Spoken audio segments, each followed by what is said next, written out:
नमस्कार, मैं हूं हरिशंकर व्यास। सेंट्रल हॉल में आपका स्वागत है। आप सभी दर्शक याद करें कि कब आपने राष्ट्रीयकरण शब्द सुना, मतलब किसी उद्योग प्राइवेट संस्था का सरकारीकरण। अपने को ध्यान नहीं पड़ता है कि पीवी नरसिम्हा राव के आर्थिक सुधारों के बाद केंद्र सरकार ने कभी राष्ट्रीयकरण किया। नरसिम्हा राव ने भारत को जो नई दिशा दी, उसकी 25वीं वर्षगांठ का यह साल है। उस नाते भी केंद्र की नरेंद्र मोदी सरकार ने अभी राष्ट्रीयकरण की जो हरकत की, वह चौंकाने वाली है। पश्चिम बंगाल के 7 चाय बागानों का राष्ट्रीयकरण हुआ है। मतलब भाजपा ने 30-35 साल पहले या कि इंदिरा गांधी के दिनों की राष्ट्रीयकरण की नीति को अपनाया। नरेंद्र मोदी और भाजपा नेहरू के समाजवाद, उनके आइडिया ऑफ इंडिया के विरोधी रहे। निज उद्यम और निजीकरण या कि डिसइन्वेस्टमेंट के समर्थक है। वाजपेयी सरकार में सरकारी कंपनियों को निजी हाथों बेचा गया। नरेंद्र मोदी कहते रहे कि सरकार बिजनेस करे, इसकी कोई तुक नहीं है। तभी मोदी सरकार में विनिवेश होना चाहिए था, आर्थिक सुधार होने थे।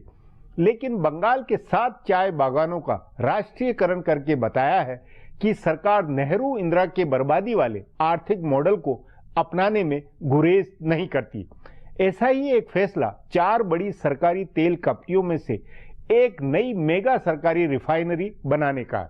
इस सरकार ने इस वर्ष सार्वजनिक क्षेत्र में कोई 3.25 लाख करोड़ रुपए का पूंजीगत निवेश लक्ष्य बनाया। जो चाय बागान चल नहीं रहे थे, घाटे में थे, उनके राष्ट्रीयकरण से बंगाल, असम में चाय बागान मजदूरों के भले कुछ वोट बन जाए, लेकिन इसका देश दुनिया में जो मैसेज गया है, उसका क्या होगा? जीएसटी, श्रम सुधार, वित्तीय सुधारों पर काम हो नहीं रहा, विनिवेश ठहरा है और समाजवाद के पुराने फार्मूलों को अपनाना क्या नीतिगत भटकाव नहीं है? ऐसा ही भटकाव सब्सिडी को लेकर भी है। आज इस पर चर्चा है, मगर उससे पहले गपशप और खास सुर्खियां। शुरुआत सियासी गपशप से करते हैं।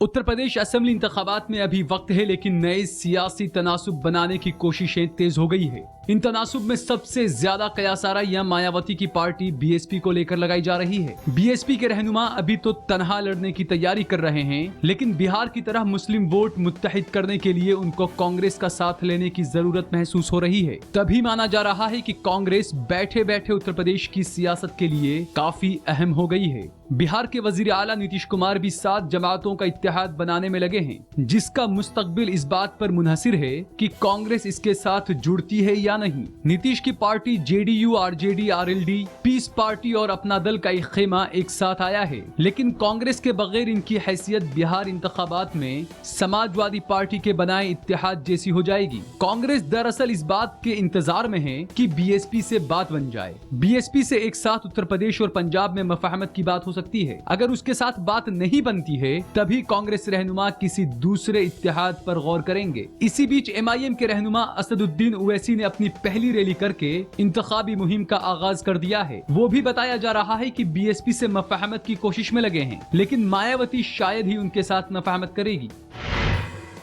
अमित शाह की नई टीम के मेंबरान को लेकर कई तरह की कयासाराइयां चल रही है। पार्टी के 2 जनरल सेक्रेटरीज पर तलवार लटकी है और खबर है कि वो किसी तरह से अपनी जगह बचाए रखने की कोशिश कर रहे हैं। सभी महाज और यूनिट के सदर अलग परेशान हैं। गुज़िश्ता मियाद में अमित शाह ने तमाम यूनिट तहलील कर दी थी। कहा जा रहा है कि 2-3 को छोड़कर बाकी किसी यूनिट की अजसर नौ तश्कील नहीं होगी। नई टीम को लेकर लगाई जा रही कयासाराइयों में सबसे ज्यादा बहस राम माधव के किरदार को लेकर हो रही है। वो संघ से आए हैं, इसलिए तंजीम के जनरल सेक्रेटरी भी हो सकते हैं। हालांकि उसके लिए 2 नए नामों की बहस है। यह भी कहा जा रहा है कि राम माधव के सदर बनने की बहस खूब हो गई थी, जिससे कई लोग नाराज हुए थे। फिर भी माहिरीन जराये का कहना है कि उनका कद और जिम्मेदारी दोनों बढ़ेगी। अभी वो जम्मू कश्मीर और ऐसे दीगर सूबों का काम देख रहे हैं जिनको गैर बीजेपी सूबा माना जाता है, यानी जहां बीजेपी का असर नहीं है, वहां असर पैदा करने का काम उनका है। बताया जा रहा है कि आगे भी वो ये काम करते रहेंगे, लेकिन साथ ही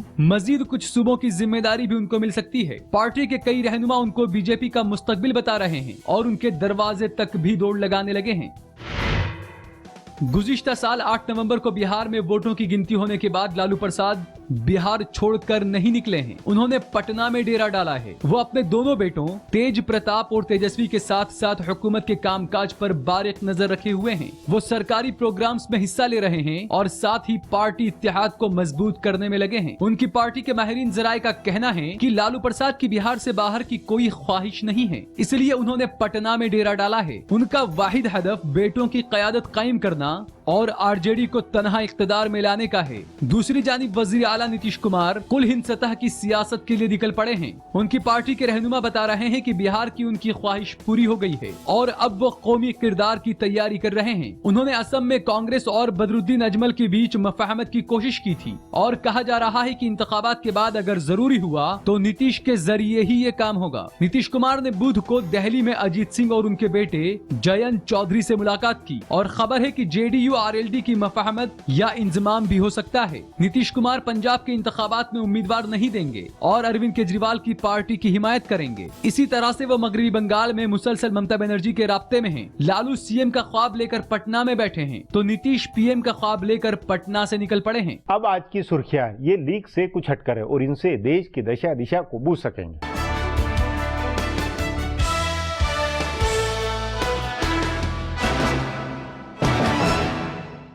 वजीर आजम नरेंद्र मोदी ने सोनिया और राहुल गांधी को ऐवान में कामकाज नहीं होने देने के लिए जिम्मेदार ठहराते हुए कहा है कि सिर्फ एक खानदान ऐवान बाला नहीं चलने दे रहा है। असम के डिब्रूगढ़ में एक रैली को खिताब करते हुए नरेंद्र मोदी ने कहा कि ऐवान में उनकी मुखालफत करने वाली पार्टियां भी चाहती हैं कि ऐवान की कार्रवाई सही ढंग से चले और कानूनी कामकाज हो, लेकिन सिर्फ एक खानदान ऐवान बाला नहीं चलने देने के लिए अड़ा हुआ है। ज़ेरे गौर है कि मोदी से पहले मरकजी वजीर खजाना अरुण जेटली ने भी सोनिया और राहुल गांधी को जीएसटी बिल पास नहीं होने के लिए जिम्मेदार ठहराते हुए कहा था कि कांग्रेस पार्टी नहीं बल्कि एक खानदान इस बिल को रोक रहा है। बहरहाल असम में बीजेपी की इंतखाबी तशहीर का आगाज करते हुए मोदी ने बीजेपी को एक मौका देने की अपील की। उन्होंने अवाम से कहा कि असमी लोगों के लिए कानून तभी हकीकत बन सकते हैं जब असम में ऐसी हुकूमत बने जो मरकज की बात सुनने समझने वाली हो।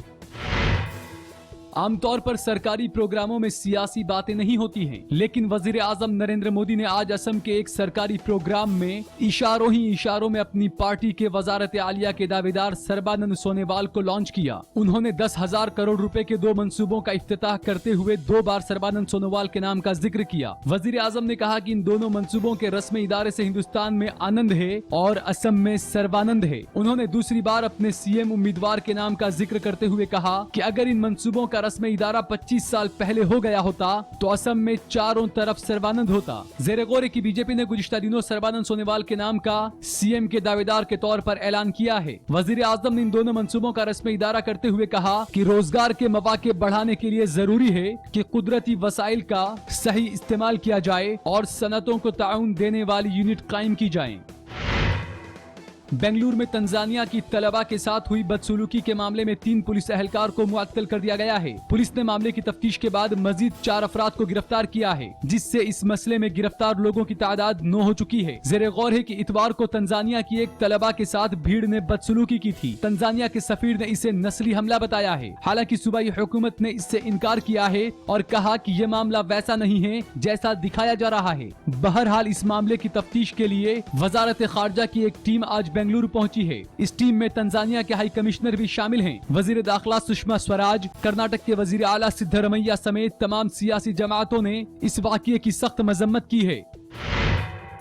कांग्रेस रुकने पार्लियामेंट और मगरबी बंगाल के सूबाई सदर अधीर रंजन चौधरी को मोतीबाग का अपना बंगला खाली करना होगा। अदालत उज़्मा ने उनको कोई राहत नहीं देते हुए उनकी अर्जी खारिज कर दी है। चीफ जस्टिस की बेंच ने इस मामले में बेहद सख्त रुख दिखाते हुए उनके वकील की तरफ से दायर अर्जी को दर्ज करने से पहले ही खारिज कर दिया। उनके वकील ने मामले पर जल्द समाअत की अपील की तो चीफ जस्टिस तीरथ सिंह ठाकुर की बेंच ने कहा अर्जी पर गौर किया गया और इसे मुस्तरद किया जाता है। अदालत ने कहा कि आप एक रुकने पार्लियामेंट हैं और आप एक ऐसे बंगले में रहना चाहते हैं जिसके आप हकदार नहीं हैं। ये किस तरह की अर्जी है? आप बंगला खाली कीजिए। गौरतलब है कि अधीर रंजन चौधरी को हुमायूं रोड पर दूसरा बंगला अलॉट हुआ है। फिलहाल अब एक ब्रेक है, फिर खुलासा होगा।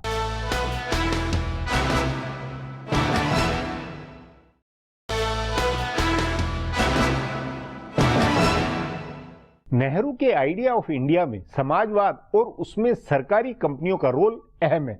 इसका भाजपा पुरजोर विरोध करती रही। प्रधानमंत्री नरेंद्र मोदी गुजरात के हैं। उन्होंने उद्यमशीलता और बिजनेस में सरकार के न्यूनतम रोल की बातें कही है। बावजूद इसके यदि मोदी सरकार ने राष्ट्रीयकरण के घिसे पिटे फार्मूले को अपनाया है तो यह हैरान करने वाली बात है। इस पर आगे चर्चा करें उससे पहले देखें मेरा यह खुलासा।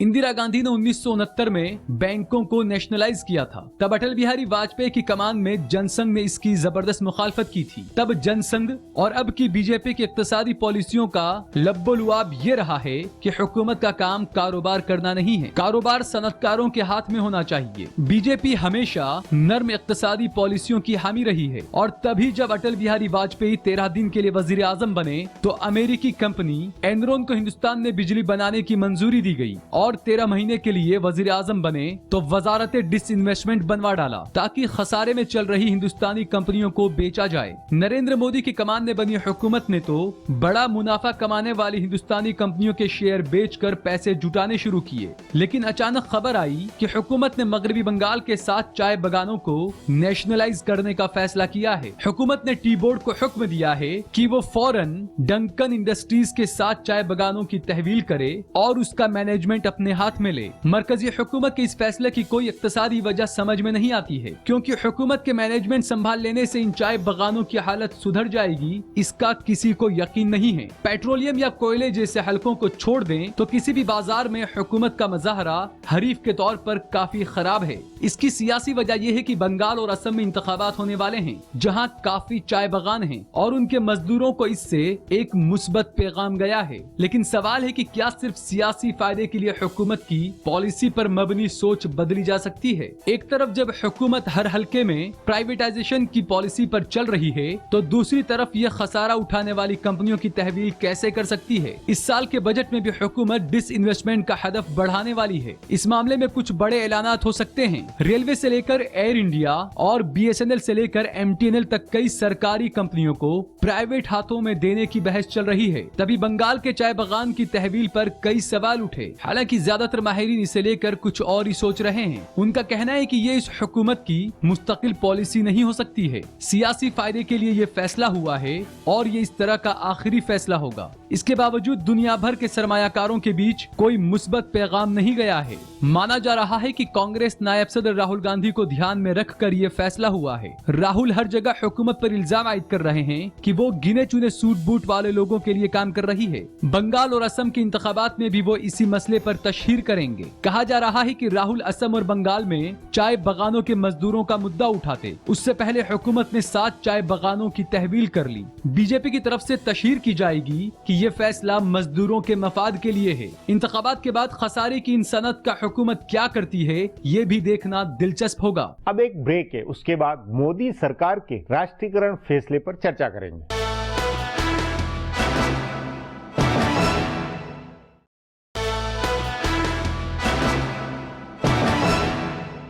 भारत की आर्थिक दशा दिशा को बदलने का ऐतिहासिक काम प्रधानमंत्री PV नरसिम्हा राव ने किया था। आर्थिक सुधार के उस सिलसिले को वाजपेयी सरकार ने बढ़ाया था।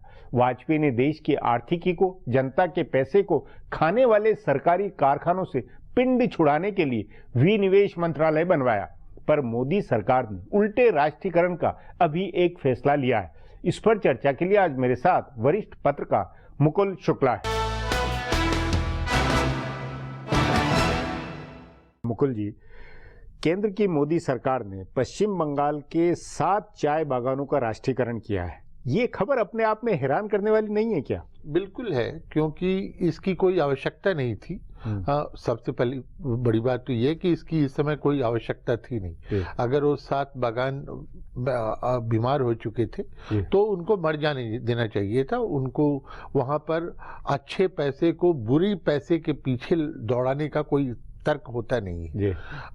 और अगर इन्होंने किया है तो ये, चूंकि मोदी साहब राजनीतिक पुरुष हैं, हाँ आर्थिक पुरुष कम है, वैसे क्लेम तो करते हैं कि वो आर्थिक पुरुष भी, लेकिन ये पॉलिटिक्स है और ये पॉलिटिक्स में इनको बिहार का अनुभव समझ में नहीं आया कि ये अगर इस तरीके की राजनीति करेंगे तो इसमें पीटने के लिए इनको बहुत सारे लोग बैठे हुए हैं। नहीं, इसमें आर्थिक कसौटी के ऊपर ये फैसला क्यों गलत है?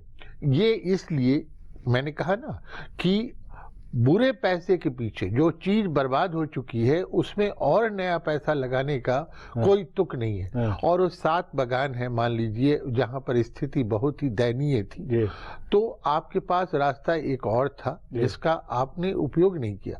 वो ये है कि इन बागानों की जमीनें जो हैं वो लीज पर है।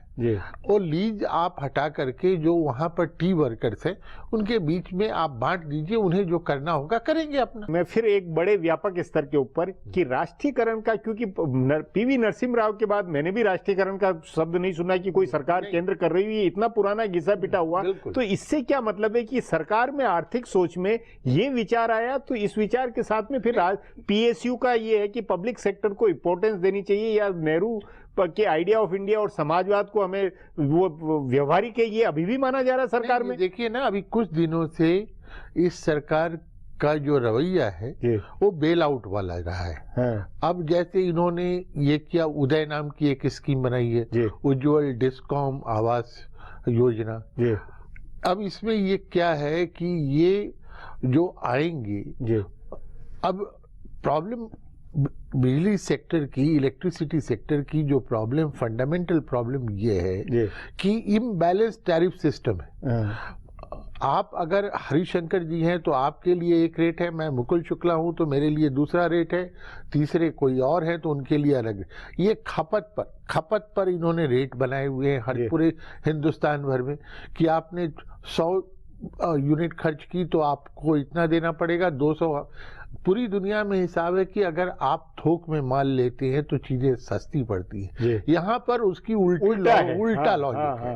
और उस उल्टी लॉजिक को ये सीधा करने की बजाय और बढ़ा रहे हैं। आपने 70 साल में देख लिया कि गरीबों के नाम पर सबसे उल्टी सीधी चीजें इस देश में की गई है, और उसमें गरीब का कुछ भला नहीं हुआ। गरीब बेचारा वही आज के दिन भी आप देख लीजिए जो मतलब ये कि बिलो पॉवर्टी लाइन है, वो वहीं के वहीं 40-50% पर अटके हुए हैं, और 40-50% से ऊपर नहीं। तो आपके अनुसार हमारे जो आर्थिक नीतिकार है, जो कुछ है, और खासतौर पर इसलिए कि नरेंद्र मोदी खुद बिजनेस समर्थक है, वो आर्थिक सुधारों का मतलब जानते हैं, तमाम बातें जानते हैं, तब फिर ये ऐसे कि पुराने फार्मूले में उसमें बेल आउट के लिए ये कर दो, ऐसा कर दो, ये क्यों विचार आ जाता? एक देखिए, 2 मोदी हैं। एक मोदी जिनकी छवि क्रिएट की गई है कि ये एंटरप्राइज फ्रेंडली है, इंडिविजुअल एंटरप्रेन्योरशिप। अब जैसे स्टार्टअप करके इन्होंने किया कि भाई मैं इंडिविजुअल एंटरप्राइज को। और एक दूसरा मोदी है जो भयभीत रहता है कि अगर मैंने ये किया तो कांग्रेसी क्या करेंगे, सीपीएम क्या करेंगे, और ममता क्या करेगी, और दूसरे जो पूरा स्पेक्ट्रम मतलब वही जो पॉपुलिस्ट पॉलिटिक्स है, लेफ्ट का जो स्पेक्ट्रम है वो बहुत बड़ा है। इसमें एक है कि सीपीएम ने इस फैसले का समर्थन किया। सीपीएम ने, कम्युनिस्ट पार्टी चाय बागान के राष्ट्रीयकरण को बहुत अच्छा मान रही है कि आपकी जो एक इंडिविजुअल आइडेंटिटी थी, आप उस नीति पर कायम रहने के बजाय आप उन्हीं की नीति पर चलने लगे हैं जो आपके विरोधी है। और विरोधी, और उससे और पहले कोई बना नहीं है। आपकी उसकी अपनी जो आप अपनी पहचान खोने के लिए क्यों इतने लाचार हो रहे हैं भाई? नहीं, पर उसमें एक ये कि जैसे भारतीय मजदूर संघ है, ये जो है संगठन है, जो मास बेस्ड संगठन है संघ के, इनके उनका दबाव भी कि भाई श्रम सुधार नहीं होना चाहिए, ये नहीं होना चाहिए, उसका क्या जवाब होगा? वो इसलिए हो रहा है क्योंकि मोदी साहब जो है वो अभी तक जो फिलॉसफी, अब जैसे है कि कैपिटल सब्सिडी ये देते हैं, ये कैपिटल सब्सिडी देने की बजाय वेज सब्सिडी दे, तो भारतीय मजदूर संघ भी इनके साथ है। आप कुछ नई चीजें, मतलब कुछ नया क्रिएटिव, कुछ इनोवेटिव होना चाहिए। जो इनोवेशन है, जो सही चीजें हैं, आप वो कर नहीं रहे, तो भारतीय मजदूर संघ क्यों अलग थलग बैठा रहेगा भाई? वो हालांकि उनका भी तो काम है कि जो उनकी कॉन्स्टिट्यूएंसी है उसको साथ लेके चलना है। आप कुछ नहीं कर रहे। एग्रीकल्चर है, किसान को कुछ नहीं मिल रहा। मैन्युफैक्चरिंग है, मजदूर को कुछ नहीं मिल रहा। मिल किसको रहा है? और जो बीच में बैठे हुए लोग हैं वो बैठ के खा पका रहे हैं और चलते जा रहे हैं। मोदी साहब को लाने के पीछे जनता की एक बहुत बड़ी इच्छा थी कि ये खपौल जो प्रोड्यूसर है उसको उसका जायज रेट मिले और जो कंज्यूमर है उसको चीजें सस्ती, मतलब एक सचमुच में परिवर्तन हो, चेंज हो, जिसमें ये बिचौलिया और इधर उधर की जो छेद है खत्म हो।